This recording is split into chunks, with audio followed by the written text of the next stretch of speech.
بھائی آپ نے پوچھا ہے کہ پینٹ کے ساتھ آدمی جرابیں بھی پہنتا ہے اور جرابوں میں تو ٹخنے ڈھکے ہوتے ہیں، بات کو سمجھا کرنا خدا کے لیے، یعنی کوئی کپڑا جیسے لنگی ہے، چادر ہے، پاجامہ ہے، سلوار ہے، کرتا ہے، وہ نہ پہنو جیسے اپنے ٹخنے ڈھک جائیں۔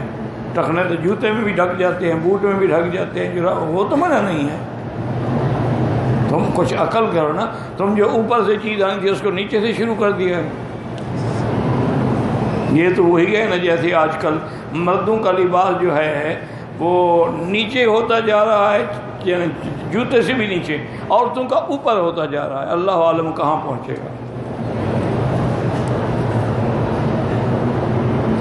نماز میں پینٹ پہنی ہو تو اگر پینٹ لمبی ہے تو اس کو فولڈ کر لیں، لیکن لمبی پہننا جائز ہی نہیں۔ کیوں فولڈ کرو، کاٹ دو تاکہ تمہیں ہر نماز کے لیے فولڈ نہ کرنی پڑے، یا اتنی سائز کی خریدو کہ ٹخنوں کے اوپر ہو۔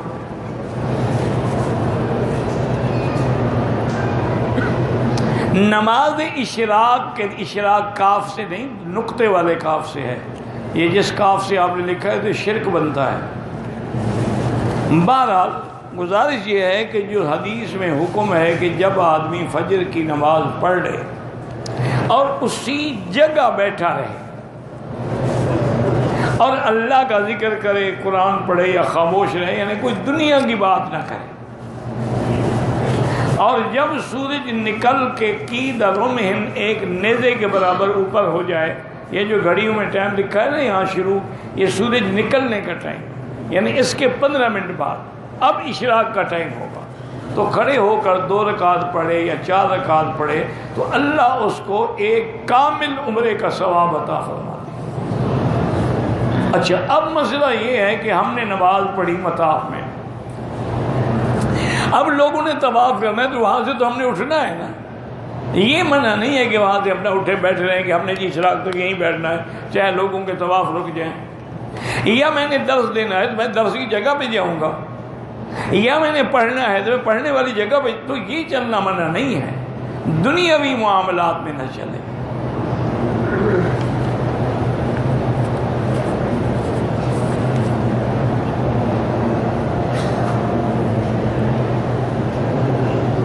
کہتے جی میں پاکستان سے آیا ہوں، میں نے بوٹ پہنے ہوئے تھے اور میں نے مکے میں آ کر ہی وہ بوٹ کھولے ہیں۔ میرا بھائی اگر بوٹ بالکل بند تھے یا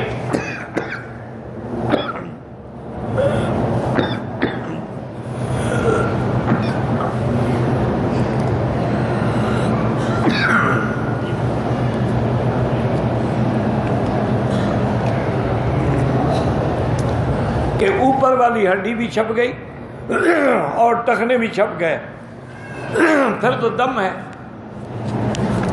اور اگر پاؤں کا کچھ حصہ ظاہر تھا پھر ٹھیک ہے، کوئی حرج نہیں، چونکہ حدود نے فرمایا کہ اگر آدمی احرام باندھے اور اس کے بعد بوٹ کے علاوہ کوئی چیز نہ فرمایا، اس کی ایڑی جو ہے نا اس کو دبا دو اور پاؤں رکھ کے پہن لو۔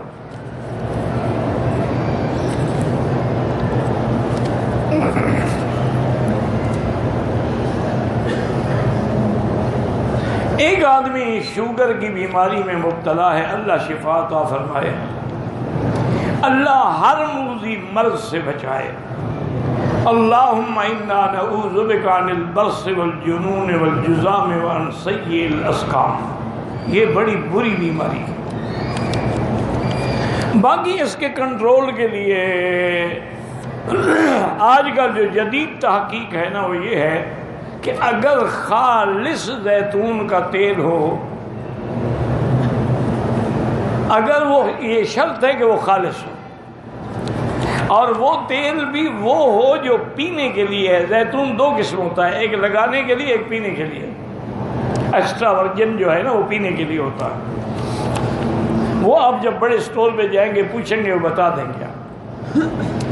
اس کے 2 چمچ کھانے والے چمچے بڑے، صبح کو اٹھتے ہوئے نہار منہ وضو کرنے سے بھی پہلے 2 چمچ پیے اور 2 چمچ رات کو پی لے تو شوگر کنٹرول رہے گی، ختم تو یہ ہوتی نہیں نا، کنٹرول ہو جائے گی بھارا۔ اسی طرح بعض علماء نے فرمایا کہ اگر عرق گلاب خالص ہو اس کے بھی 2 چمچ رات کو صبح پی لے پھر بھی کنٹرول رہے گا۔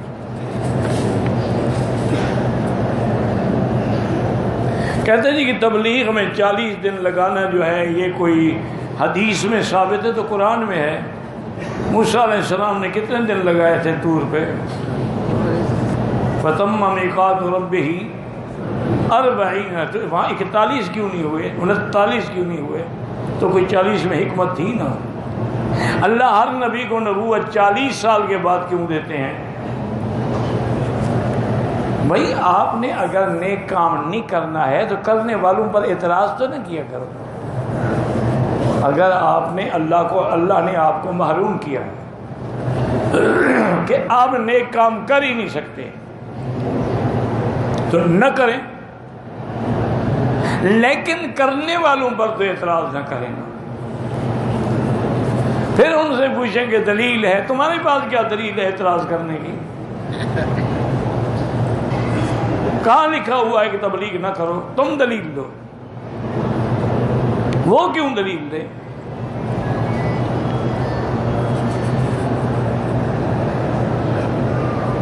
ابھی بتا دیا ہے نا زیتون کے تیل کا استعمال۔ سبحان اللہ و بحمدہ سبحان اللہ العظیم، یہ بھی بڑا شان والا کلمہ ہے۔ امام بخاری رحمۃ اللہ علیہ نے اپنی حدیث اسی پہ ختم کی ہے، کلمتان خفیفتان علی اللسان حبیبتان الی الرحمن ثقیلتان فی المیزان سبحان اللہ و بحمدہ سبحان اللہ العظیم۔ یہ بھی پڑھا کرو، اور رزق کی وسعت کے لیے استغفار پڑھا کرو، استغفر اللہ الذی لا الہ الا هو الحی القیوم واتوب الیہ۔ اور ایک اور بھی میرے آقا نے عمل بتلایا ہے۔ ایک صحابی نے آ کے کہا کہ حضور مجھے اس قدر غربت اور فقر نے گھیر لیا ہے، میں جو بھی کام کرتا ہوں فیل ہو جاتا ہے۔ تو حضور نے فرمایا ایسا کرو کہ جب تم دکان میں داخل ہو اور دروازہ کھولو تو وہاں کہا کرو السلام علیکم والصلاة والسلام علی رسول اللہ صلی اللہ علیہ وسلم قل هو اللہ احد اللہ الصمد لم یلد ولم یولد ولم یکن له کفوا احد۔ یہ ایک دفعہ پڑھ لیا کرو، گھر میں جاؤ، دکان میں جاؤ، جب بند ہو، جب پہلی دفعہ داخل ہو تو یہ پڑھنا۔ صحابی فرماتے ہیں کہ میں نے جب عمل کیا چند دن گزرے کہ میں تو اپنے علاقے کا سب سے بڑا امیر کبیر بن گیا۔ میں مٹی میں بھی ہاتھ ڈالتا تھا وہ بھی سونا ہو جاتی تھی۔ پر یہ ہے مشکل کہ آدمی قرآن حدیث کے وظیفے نہیں پڑھتا۔ کوئی مکار پیر بتلا دے نا کہ ایک ٹانگ پہ کھڑے ہو کے قبرستان میں یہ وظیفہ کرنا ہے اور آنکھیں بھی بند رکھنی ہیں، تمہیں بلائیں نظر آئیں گی، ڈرنا بھی نہیں ہے، میں جو تمہارے ساتھ ہوں، کسی کو کھڑا کر دو بلائیں اس کو ویسے بھی نظر آئیں گی۔ قبرستان ہو، ٹانگ ایک ہو، چکر آئے گا، بلائیں نظر نہیں آئیں گی تو کیا ہوگی؟ اس میں کون سی پیر کی پیری ہے؟ میری بہن پڑھ رہی ہے، سبق یاد نہیں ہوتا۔ ایک تو اللہ کی قرآن کی آیت ہے رب زدنی علما، ایک یہ پڑھا کرے، اور ایک سر پہ ہاتھ رکھ کے یا قوی یا قوی یا قوی 11 دفعہ نماز کے بعد، اللہ حافظہ قوی کر دیں گے۔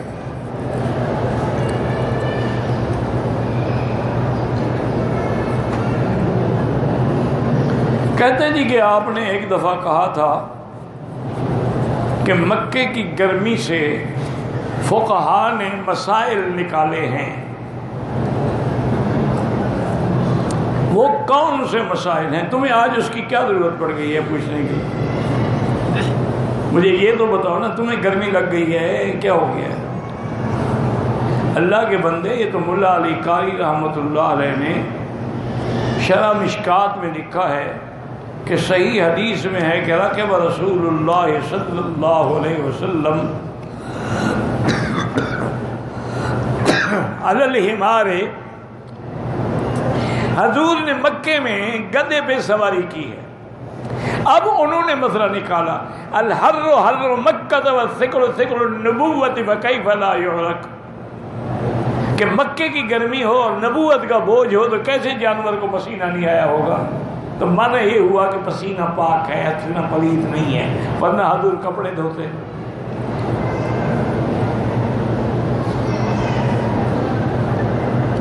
میں 13 سال پہلے مکے آیا تھا، 13 سال کے بعد اللہ قبول فرمائے۔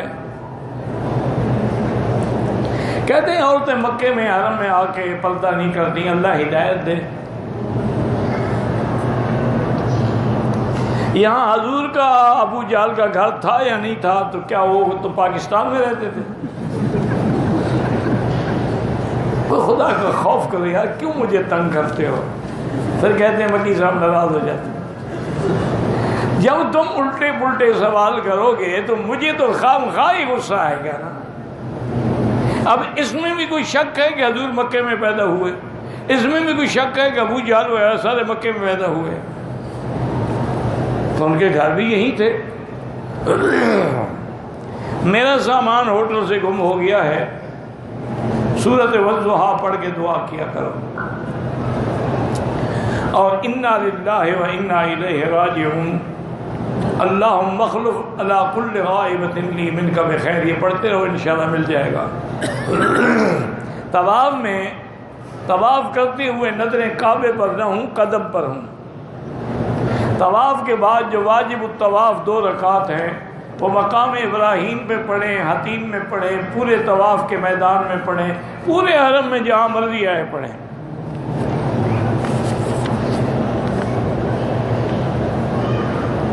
بہرحال جن دوستوں نے دعا کے لیے لکھا ہے، اللہ ان سب کی دعائیں منظور فرمائیں، حاجات پوری فرمائیں۔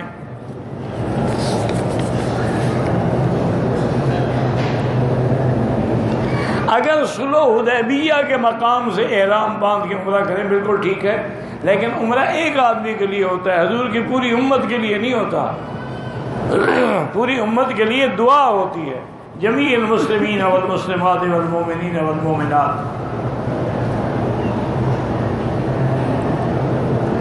اگر ایک مرحوم کے نمازوں کے فدیے میں مدرسے کے لیے زمین دینا، کسی آدمی کو فدیے کی رقم سے عمرہ کرانا جائز ہے یا نہیں ہے؟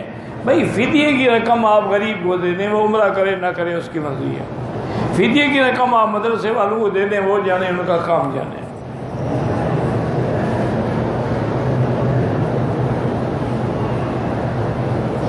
میں نے کچھ رقم بطور قرض کے کسی کو دی تھی، اب میں فدیے کی نیت سے اس کو معاف کر دوں؟ بالکل نہیں۔ یعنی جو رقم ڈوب جائے وہ اللہ کے لیے ہے، جو مل جائے وہ تمہاری ہے۔ عجیب آدمی، جو قرضہ ڈوب گیا فدیہ ادا ہو رہا ہے۔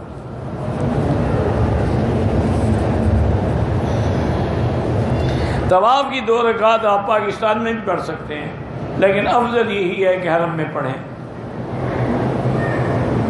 استلام جو ہے وہ دونوں ہاتھوں سے بھی جائز ہے اور ایک ہاتھ سے بھی جائز ہے۔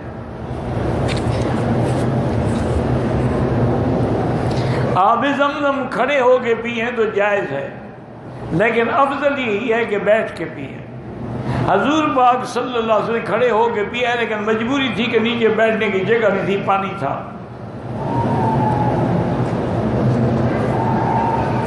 عصر اور عشاء کی غیر مؤکدہ سنتیں پڑھیں تو بڑا اجر ہے، نہ پڑھیں تو معاف ہیں۔ ایک آدمی نے مسجد عائشہ سے احرام باندھا، لیکن شلوار اتارتے بھول، جب چادر باندھی تھی پھر بھی شلوار نظر نہیں آئی اس کو۔ اب کوئی اس کا مجھے بتاؤ کوئی علاج ہے؟ ایک دم ادا کرو انشاءاللہ پھر نہیں بھولے گا۔ میں حاجیوں کو لانے جدے سے مکہ جانا ہوتا ہے۔ آپ اگر ڈرائیور ہیں یا حاجیوں کا کام کرتے تو آپ کے لیے عمرہ ضروری نہیں ہے۔ جدے سے تو کسی کے لیے بھی ضروری نہیں ہے۔ شریعت حکم دیتی ہے جو غیر محرم ہے ان سب سے پردہ کیا جائے۔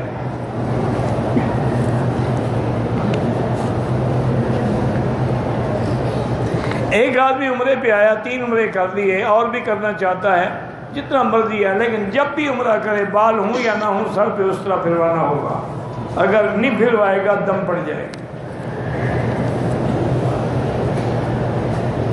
ہمارے بھائی کی شادی کے لیے دعا فرمائیں، اللہ جن لوگوں کی لڑکیاں ہیں یا لڑکے ہیں شادی نہیں ہوئی ان سب کو خیر کے رشتے نصیب فرما اور دین والے رشتے نصیب فرما اور ان سب کو گناہوں سے محفوظ فرما،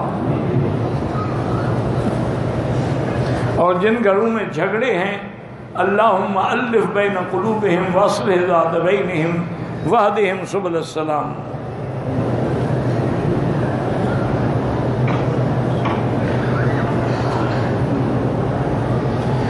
اللہ کے نبی جب مکے میں تھے اس وقت قبلہ بیت المقدس تھا، لیکن حضور ہمیشہ بین الرکنین یعنی حجر اسود اور رکن یمانی کے درمیان میں کھڑے ہوتے تھے تاکہ یہ قبلہ بھی آگے آ جائے۔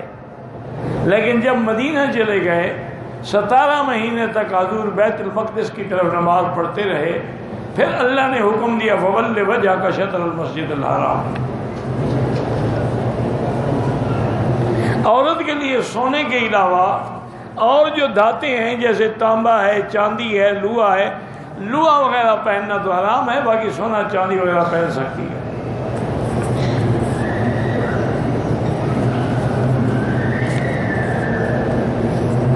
ایک آدمی ملتان سے عمرے کے لیے آئے ہیں، ان کا بیٹا مکے میں ہے، دوسرے عمرے کے لیے مسجد عائشہ لے گیا، میقات پر آج طائف بھی احرام باندھنے کے لیے لے گیا ہے، اس بچے پر بھی عمرہ لازم ہے، ہاں طائف لے جائے تو لازم ہے، مسجد عائشہ تو لازم نہیں ہے۔ کہتے ہیں جی کہ تبلیغ والے ساتھی جو ہیں جب وہ تبلیغ کے لیے نکلتے ہیں تو ہر قسم کی مسجدوں میں جانا پڑتا ہے، بہرحال یقین ہو جائے کہ یہ امام بدعتی ہے تو نماز دوبارہ لوٹا لیں۔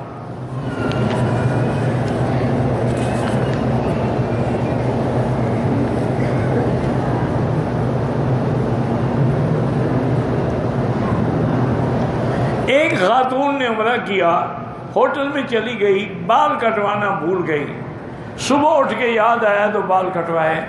اس دوران میں اگر اس نے اور کوئی غلطی نہیں کی، یعنی خوشبو والے صابن سے غسل نہیں کیا، عطر نہیں لگایا، میاں بیوی نہیں ملے تو کوئی جرمانہ نہیں۔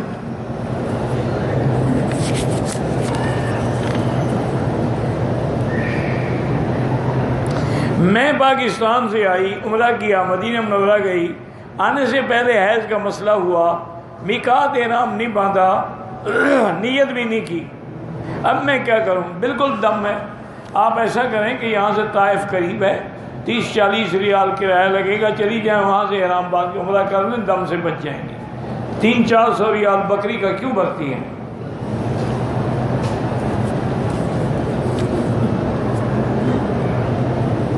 جن کی اولاد نہیں ہے اللہ ان کو اولاد صالح عطا فرمائے۔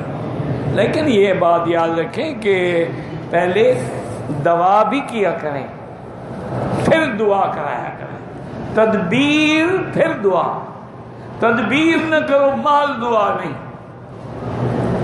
اگر اولاد نہیں ہے تو پہلے تحقیق کریں میڈیکل سینٹر میں جا کر کے عورت میں نقص ہے یا مرد میں ہے، پھر جس میں نقص ہے اس کا علاج بھی کروائیں، آج کل علاج ممکن ہے، سب کچھ ہو سکتا ہے، اور پھر دعا بھی کریں تو انشاءاللہ۔ اور دعا وہی جو قرآن میں ہے، رب لا تذرنی فردا وانت خیر الوارثین۔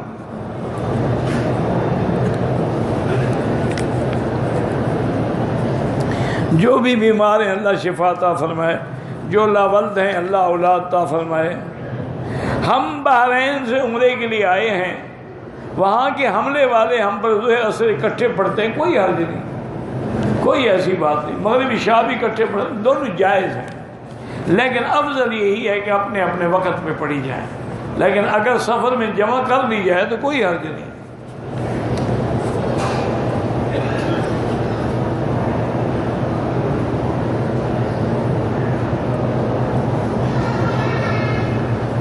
کہتا ہے جی کہ حدیث مبارکہ میں ہے قیامت کی نشانیوں سے ایک نشانی یہ بھی ہے کہ میاں بیوی آپس میں زنا کریں گے. یہ حدیث مجھے لکھ کے بھیجو، حدیث پڑھوں تو پھر بتاؤں نا.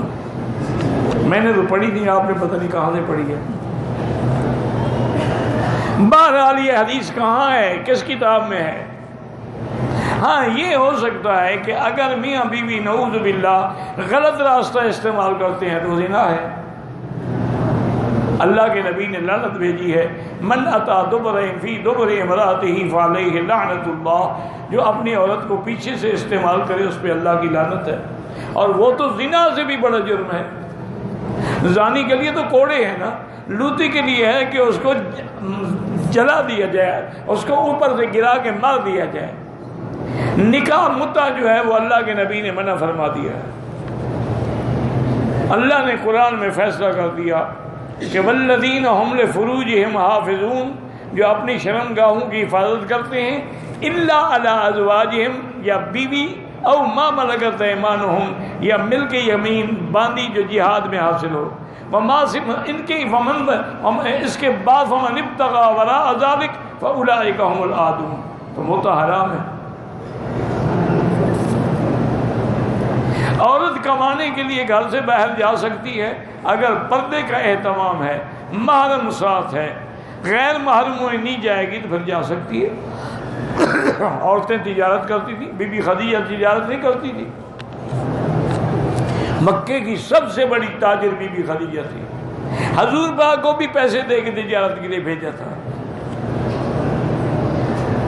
علم غیب اللہ کے سوا کسی کو نہیں ہے. نمازیوں کے آگے نہ گزرا کریں. اگر دوران عمرہ احرام کی چادریں ناف سے نیچے ہیں تو نہ عمرہ ہوگا، نہ نماز ہوگی، نہ طواف ہوگا. کیونکہ جب سطر کھلا ہوا ہے تو نماز کیسے ہوگی؟ وہ تو عورہ ہے.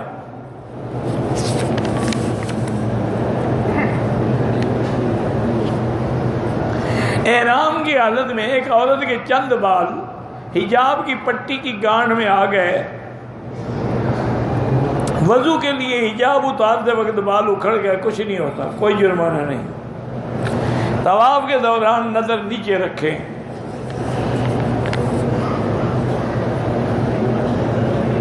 جنت البقیع میں جا کے بالکل ان کے لیے دعا کریں. حضور خود جاتے تھے اور بڑی لمبی لمبی دعائیں کرتے.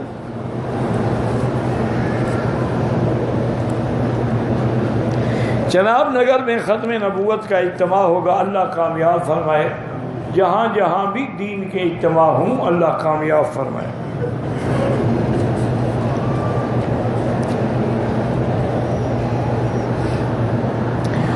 ایک شخص نے طواف کیا، صفا مروہ کیا، ایک دن کپڑے پہنے رہے، بعد میں سر مڈایا، دم پڑ گئی. پاکستان میں واپس جا کر زمزم میں دوسرا پانی ملا کر دیں، کوئی حرج نہیں. بہتر تو یہی اپنے محلے کے کنویں میں ڈال دیں، تو سارے محلے والے پیتے رہیں گے. اللہ کے بندے، زمزم ہے، زمزم دو. اس کو بھی 2 نمبر بنانا چاہتے ہو؟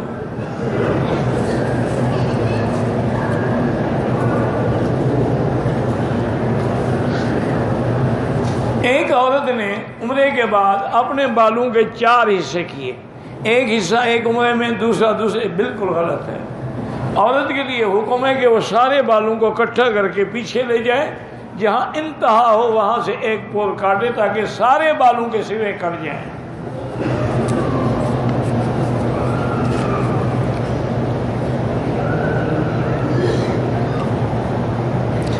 ایک آدمی نے مجھے پیسے دیے تھے کہ قرآن شریف لے کے مسجد نبوی میں رکھ دیں. وہ وہیں رکھیں جہاں کے لیے اس نے پیسے دیے تھے. آپ نہیں رکھ سکے، کسی کو دے دیں، وہاں رکھ دے گا. جائیداد میں نے اپنی کمائی سے بنائی ہے، مجھے وراثت میں نہیں ملی. کیا میں اس اولاد کو دے سکتا ہوں جس بچے خود میرا نافرمان؟ بالکل دے سکتے ہیں. اپنی بیٹیوں بالکل دے سکتے ہیں، لیکن کم نہ دیں.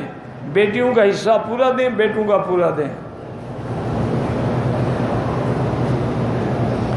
غازی عبد الرشید جب غازی لکھ رہے ہو تو واضح مسئلہ ہو گیا کہ حق پہ غازی ہوتا ہے. جب خود لکھ رہے ہو غازی عبد الرشید، جب وہ غازی تھا تو حق پہ تھا.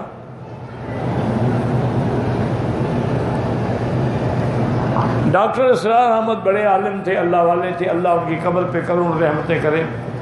میں نے ملا نہیں ان کے بیٹے سے، کہتے ہیں الحمدللہ وہ بھی اپنے والد کے مشن پر منہاج القرآن کو اچھی طرح چلا رہے ہیں۔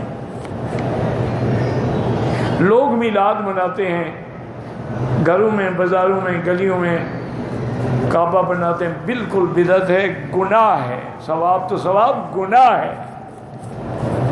کل بدعت ضلالہ، ہر بدعت گمراہی ہے اور گمراہی کی سزا جہنم ہے۔ ہم مدینے جائیں گے، نبی پاک کو عمرہ کریں، بالکل کر سکتے ہیں۔ والدین اور شوہر کی محبت کے لیے اللہم الف بین قلوبہم واصلح ذات بینہم واہدہم سبل السلام۔ احرام اور عمرے کی حالت میں نشہ کرنا حرام ہے، ڈبل حرام ہے۔ میں پاکستان سے آئی ہوں، میرا شوہر مجھ سے بہت لڑتا ہے۔ حضرت کہتا ہے کہ چلی جا، میں اپنے بیٹوں کے گھر رہتی ہوں۔ اس نے کہا کہ کیوں گئی ہے میری اجازت؟ ہاں، آپ کی اجازت کے بغیر نہیں آنا چاہیے تھا۔ وہ لڑتا ہے، لڑتا رہے، لیکن تم نے بھی تو شریعت کی مخالفت کی ہے کہ اس کی اجازت کے بغیر آ گئی ہو۔ بہرحال اللہ عمرہ قبول کرے۔ یہاں 2 رکعت نفل پڑھ کے دعا کرو کہ اللہ ہمارے دلوں کے اندر اصلاح پیدا کر دے اور جھگڑے ختم ہو جائیں۔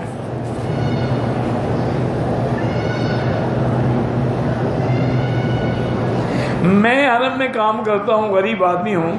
عمرے کے بعد بغیر بال کٹائے احرام کھول دیا، بالکل دم کی کوئی چھوٹ نہیں ہے، دم ہے آپ پر۔ پہلے بال تو کٹواؤ ورنہ دم پڑتے رہیں گے۔ بال کٹواؤ اور جب اللہ پیسے دے دم دے دینا، ضروری نہیں کہ ابھی دو۔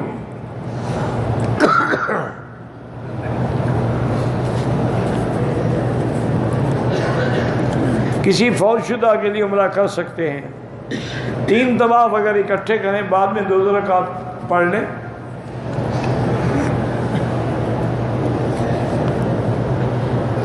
نماز جنازہ میں ہاتھ اٹھائیں نہ اٹھائیں دونوں برابر ہیں، لیکن نہ اٹھانا افضل ہے۔ میں آپ سے بیعت ہونا چاہتا ہوں، میں اب کوئی پیر ہوں کہ بیعت کروں؟ نہ میں پیر ہوں، نہ کسی کا خلیفہ ہوں، نہ مجھے کسی نے خلافت دی ہے۔ میں تو بھائی بیعت سید نہیں کرتا۔ میری بیعت یہی ہے کہ درس سن کے اس پر عمل کیا کرو۔ سب سے افضل عمل مکے میں طواف ہے، چونکہ باقی ہر عمل ہر جگہ ہو سکتا ہے، طواف نہیں ہو سکتا۔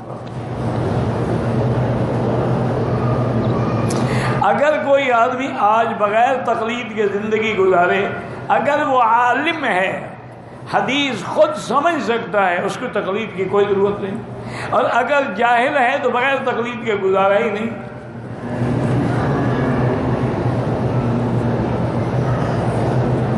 کہتے ہیں اپنے ملک میں تو ہم کعبے کا تصور کر کے روتے تھے، یہاں آ کے رونا نہیں آتا۔ دلوں پہ زنگ لگ گیا ہے، درود شریف پڑھا کرو، استغفار کیا کرو۔ سجدے میں دونوں پاؤں زمین پہ اٹھائیں نہیں۔ مروجہ قرآن خوانی جو ہے بالکل ناجائز ہے۔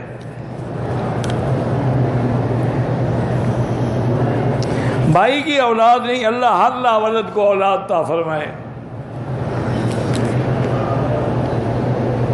اگر ایک آدمی نے صفا مروہ میں 6 چکر لگائے ہیں، الحمدللہ ہو گئی، لیکن بہتر ہے کہ 1 چکر لگا لو۔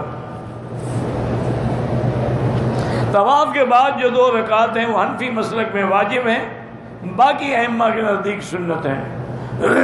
مطاف میں جو طواف والے نمازی کے آگے گزرتے ہیں ان پر کوئی گناہ نہیں ہے۔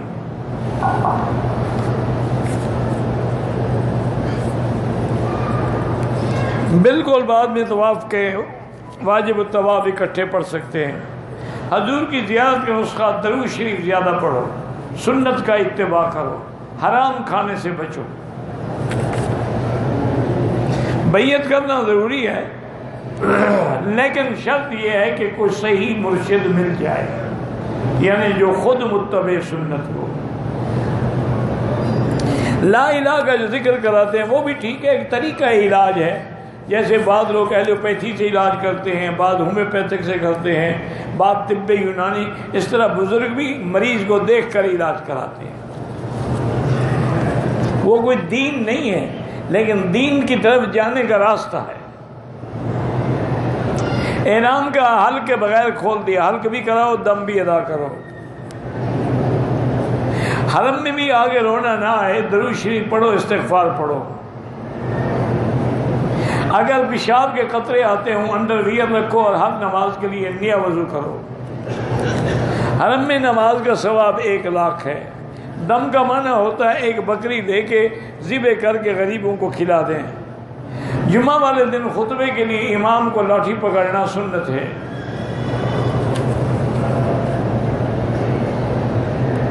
نفلی صدقات مسجد میں استعمال ہو سکتے ہیں، زکوٰۃ استعمال نہیں ہو سکتی۔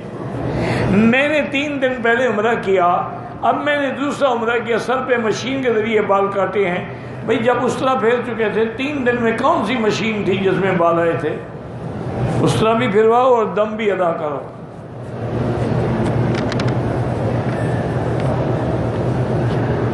کمر میں درد ہے مجھے، احرام کی حالت میں اگر میں بیلٹ باندھوں کمر پہ کوئی حرج نہیں، جائز ہے؟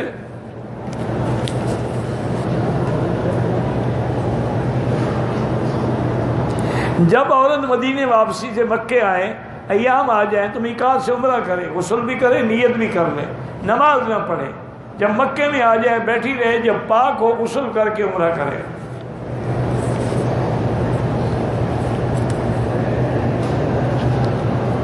بیگم عمرے کی ملتان ساتھ آئی ہے، راستے میں حیض آ گیا، دوائی بھی جاری ہے۔ بہرحال گزارش یہ ہے کہ اگر اس کے ایام حیض ہیں اور اس میں ایام حیض آ رہا ہے تو نماز نہ پڑھے جب تک پاک نہ ہو۔